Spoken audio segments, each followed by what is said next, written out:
How are you? I'm very, very tired. Is that evident from my voice?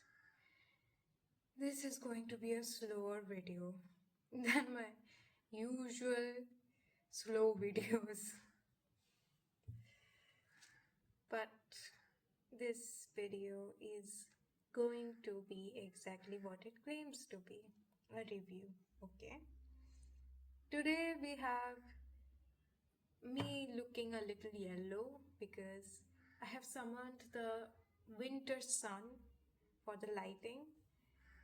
Finally, it feels so good to film during the day because at night you have to fix the light and you have to see whether it properly shows you. It's just, it's tedious, okay? And I'm very tired for that. So I'm really grateful to the sun. Thank you very much. And without further ado, I shall review this The Curse of Letting Go by Prashant Paras. So, as I mentioned in my book haul video, that I'm not very fond of poetry books. And yes, I like reading poetry, but I am not that enthusiastic while buying a collection of poetry um, like I am for buying novels.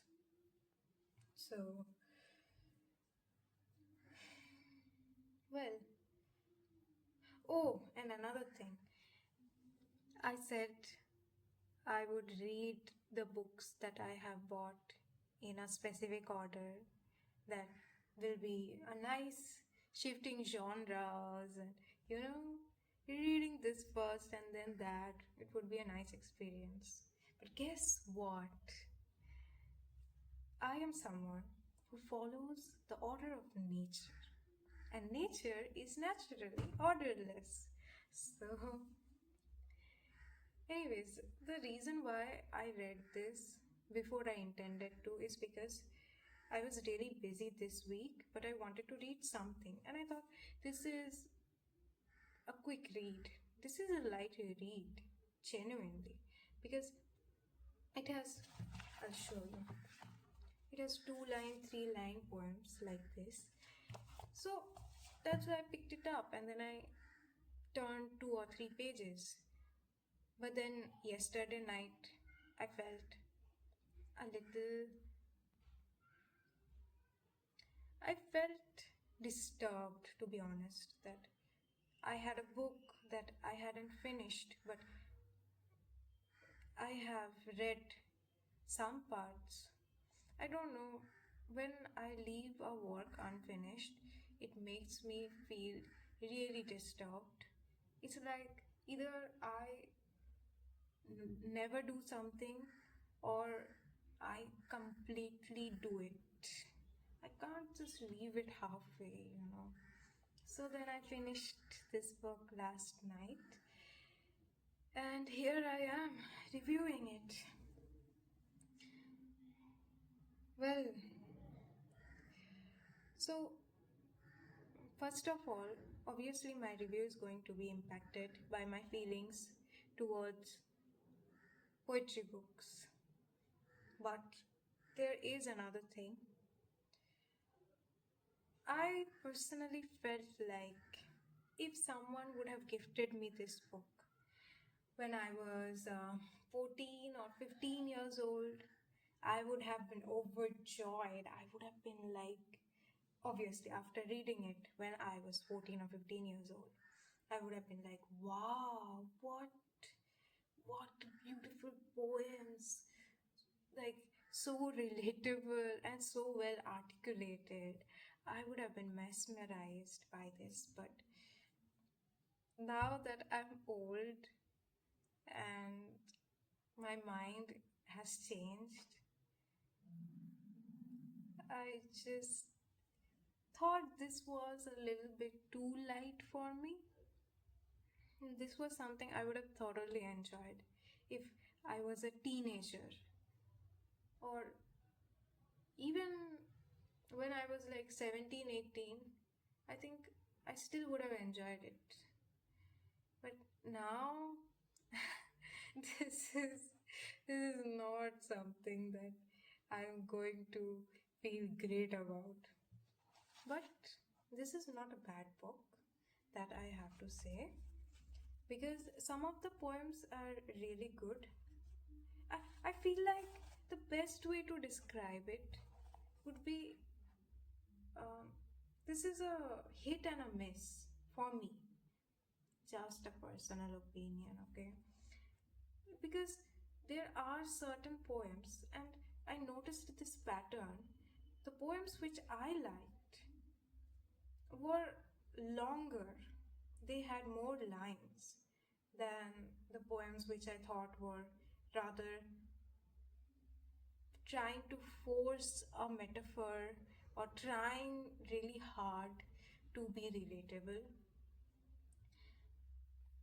Because personally, and I think this is important to mention, personally, I'm not a fan of two line, three line poetry, because I feel like that is a rhyme, and if you are not using rhyming words, then that is like an Instagram caption. So I don't know whether there will ever be two line, three line poems that I will enjoy thinking of them as poems. But this book, the thing that it offered, was not something that I particularly liked. And also, the thing about metaphors, it felt like sometimes in this book, some poems were trying really hard to fit the metaphors with the meaning, but they were just not sitting right with the flow. Now, it is just a personal opinion, and I also should say this, that novels are rather agreeable. Like, the interpretation of novels can be agreeable because you know that it is a story, and when someone is telling a story, they rather give you the details of the situation, the emotions, and the nuances of the characters. So it is, uh, the situation and the picture is painted already for you. But for poetry, it is not like that. It it does not give you the full picture. In fact, it gives you very little, so that everyone can have their own interpretations, and everyone can feel something different according to their own perspectives. So the review of poetry will vary a lot more than the review of novels, and it will always be according to my personal experience. That's why, personally, I felt like this is something that if I did not read, still would have been okay for me. And yes, as I stated earlier, some of the poems were nice, but the short form poems were, they just did not sit right with me.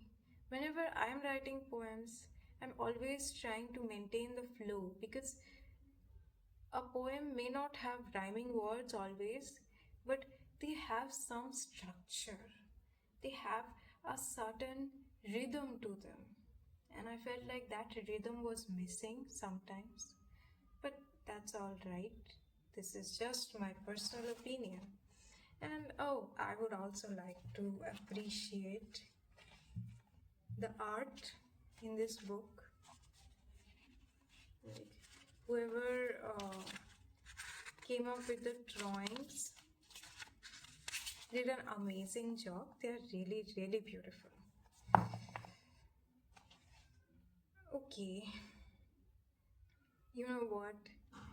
I'm doing a review, but I want to include a psychological perspective to this because I'm studying psychology, and it's just because I have read so much about the mind and how it reacts and how it is influenced. I always tend to incline towards that direction while reading. I tend to psychologically analyze their patterns, behavioral patterns. Obviously, this book might have been written just for the sake of writing a book. It might not have been personal at all, but those who are going to read it and those who are going to take it personally as a personal experience, I think for them, I need to explain some psychological stuff that I kind of theorized. And I would also like to mention this analysis has nothing to do with psychological guarantee or assurance that yes, this is the right thing that I'm saying. I mean to say that whatever I am saying is just my own theory coming from my own beliefs, and it is not to be taken as something that psychology says, you know, as those reels show that psychology says that if you're dreaming about this, then this is not like that. This is just my own opinion, okay? My own theory. Okay, so well, it felt like the I will not say the author because for the author it might not have been a personal experience. I will say the poet. No, I will say the speaker, okay? The speaker in this book, it felt like he was he was not able to communicate properly, and he did not know how to communicate, which is why the relationship ended. And a lot of times in the book there are some irrelevant things that are being said, which feels like the expression of anger to me and frustration, and also somewhat projection on other people of the fault of the speaker. But it feels like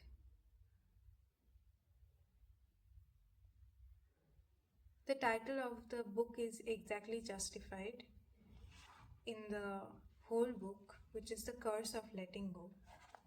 And I want to add to it that letting go is not to be taken as a curse.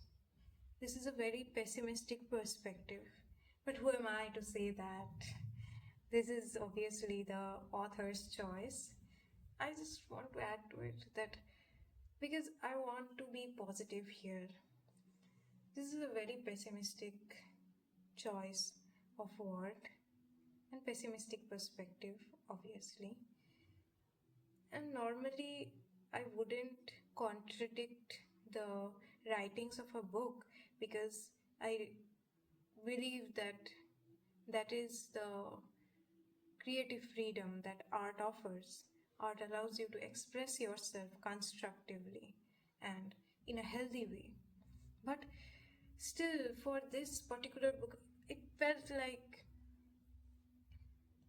it is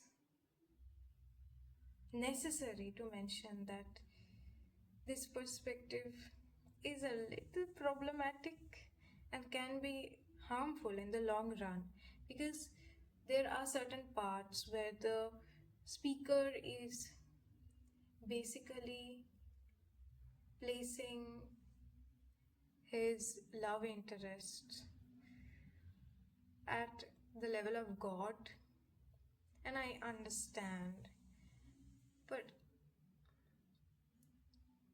it's like you're in life, everything is everything. I shouldn't say no one, actually, no one is really superior to you in that sense that you take them as God, and that I say under the assumption that you define God as someone who is superior to you. But when you consider someone superior to you, and especially someone that you thought would be your partner in the long run, then that creates a very problematic imbalance of power and trust. Because when the moment you consider your partner as your superior, they were supposed to be equal to you. That is the moment where you basically shift the entire premise of the relationship, and that is really problematic. That is not okay at all. I don't know if saying all this will offend people, if people will actually be able to understand what I'm saying when they see this.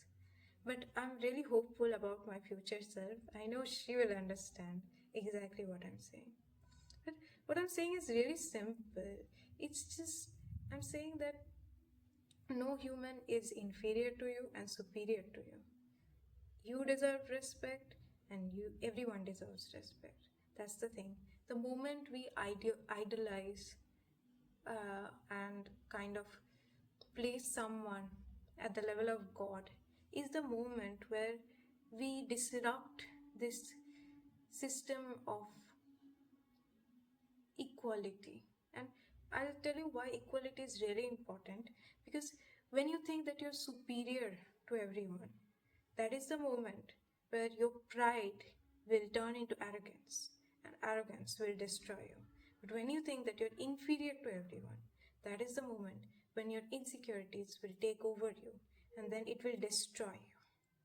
So the thought process ultimately leads to your own destruction. And this is not something psychology says. Again, I am saying this. This is my theory. I have observed a lot about life, and I have theorized that it is it is the best thing to do. That do not consider anyone inferior or superior to you. Okay, so I want to clarify one thing, that by superiority and inferiority, I mean certain people who think that they're less worthy than other people.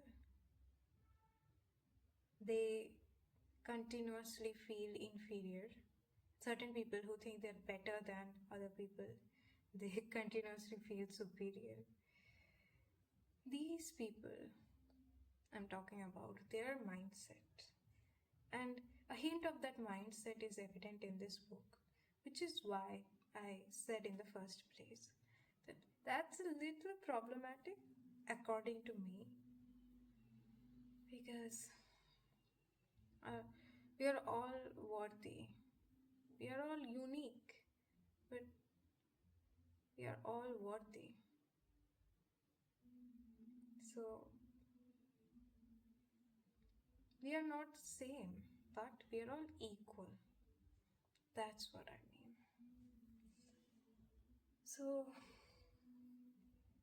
and that is actually connected to the title of the book, which is The Curse of Letting Go. Letting go doesn't have to be a curse. Life is forever a struggle for existence, but it is also beautiful at the same time. So, when you are letting go of something that you dearly loved, obviously it is going to hurt, and it is going to feel like someone is taking your organs out. But that is not a curse, that is just rupture. And we grow through rupture and repair. When your mind is in pain and you actually process the pain properly and you grieve properly, you're actually growing healthily. After this, when you have processed the pain and you have accepted it in a healthy way and you are able to express it properly, that is when you know that your repair is has started already. So this is a wonderful book for angry teenagers. I hope I'm not disrespecting the book or author in any way, but this is really me complimenting it. This is a wonderful book for angry teenagers. They will relate to it, but also I think this needs a sequel. I don't know if that exists or not. We'll have to check. But this needs a sequel where this perspective of letting go being a curse has been inverted. And it's important to have a positive perspective on the thing that has been portrayed through a negative perspective. Otherwise, you are just really hearing one side of the story, and that's not the whole truth. So, that was my review.